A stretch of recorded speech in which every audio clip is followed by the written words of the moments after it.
you know, I was into music, but I wasn't like I was when I was 82, 81, those years, 70, 79, 80. But I still remember, like, I liked MTV and shit. I was watching MTV News one time, and they were talking about Neil Young attacked the other crazy man, Eric Clapton. I don't know what the fuck that motherfucker's smoking. That guy got hit in the head with a fucking guitar. It's time for somebody to go talk to fucking Eric Clapton. You know what I'm saying? You ever see the movie The Irishman? Like, they kept saying, somebody's got to go over talk to the Hoffa. It's time to talk to fucking Eric Clapton. I mean, you know what? Anybody got Sheryl Crow's number? Because I guarantee she could get through to Eric Clapton. You know what I'm saying? Like, somebody's got to get through to Eric Clapton. I appreciate that motherfucker. You guys know I'm a fan of his till the end.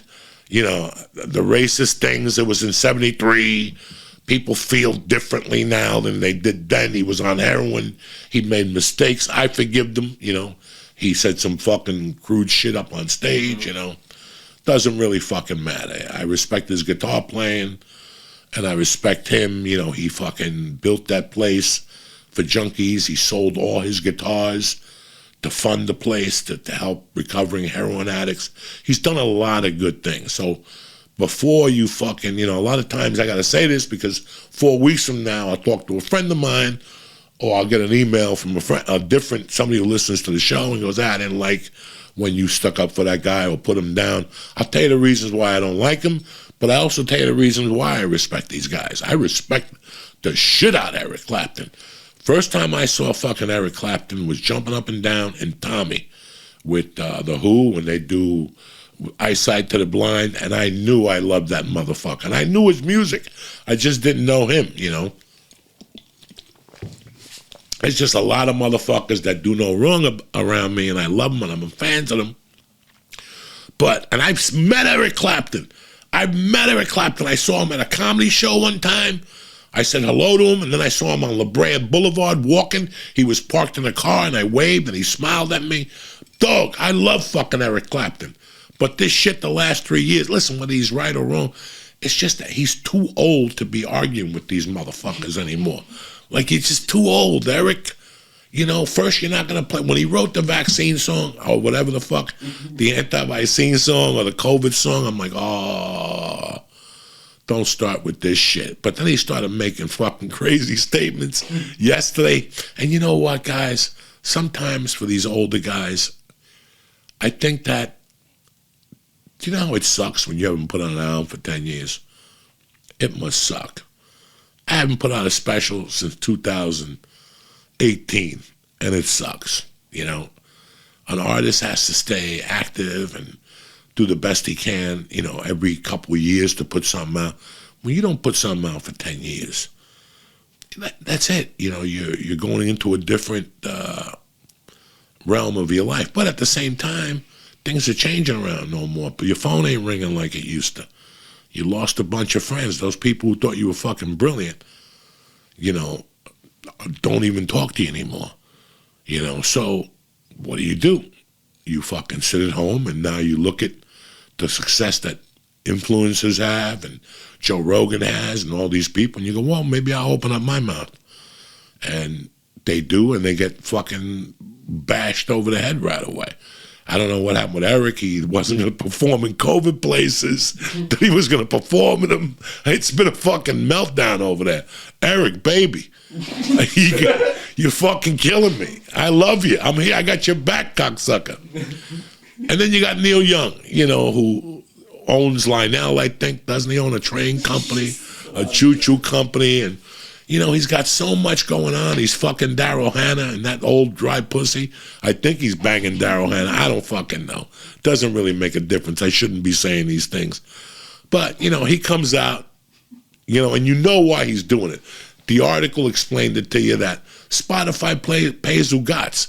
He has nothing to lose by doing that, by threatening them. I'm getting out of here unless Joe Rogan's thrown off the platform, you know. You know, people are just... people are just like, you know, it's uncalled upon, you know, all this shit. the way people are attacking Rogan and Dr. Malone. I mean, that dude, they're throwing eggs at his house and shit. And you know what, man? At the end of the day, when you think about it, this shit is all misleading fucking information. It's all misleading information. You haven't gotten good information since day one about this fucking shit. At this point, just move on with your life. Do the best you fucking can. Take your vitamins, jump up and down, eat your wife's pussy, and do the best you fucking can. Move forward. If they don't want you to go to work, you move. We work around this shit. But to sit there and every fucking day, they try to bombard you. That's why you got to get the fuck out. You got to live your life. I'm very happy I got it in December. It lifted a fucking tremendous weight off my fucking shoulders. It didn't prove anything to me. It just proved to me that I could live, and I feel happy about it. But at the same time, these fucking lunatics are like losing their fucking minds in an old age. Neil Young got more money than any of you motherfuckers know what to do with. We all say, if I ever had Neil Young money, yeah, do it then. Neil Young, go and listen to 10 people. Go to 10 of your fans and go, what would you do if you had $50 million? And these guys are selling their fucking things now. Their whole fucking catalogs. I think Neil Young did it too. Neil Young, Dylan did it. I mean, they're all doing it. Motley Crue did it. Motley Crue's in Fleetwood Mac got some loot, but Motley Crue got like a buck. I don't even think Motley Crue got a lot of money. Motley Crue got $125 million maybe, something like that. But you got divided by 4 fucking guys. So at the end of the week, you're like, what the fuck? What was it? I guarantee they're all busy doing heroin or whatever. And not everybody wrote the same amount. So it all works out in the fucking wash, Nikki Sixx. But I'm talking about this Neil Young guy. And this isn't where I'm going with this either. But we joked around, we had a good time, I'm trying to break it down for you guys, but think about it. For somebody to call up and go, unless you get rid of this guy, I'm taking my music. Now, let me tell you something. I know Neil's intelligent. I hope so. I hope that dementia and nobody hit him in the head with a guitar or, Crosby and Stills aren't sending fucking hate mail to him. I don't know what's going on with Neil. So what if Spotify doesn't answer him and they keep Rogan on? I mean, listen, $276, everybody's trying to get this kid off the thing. Rogan's trying his best.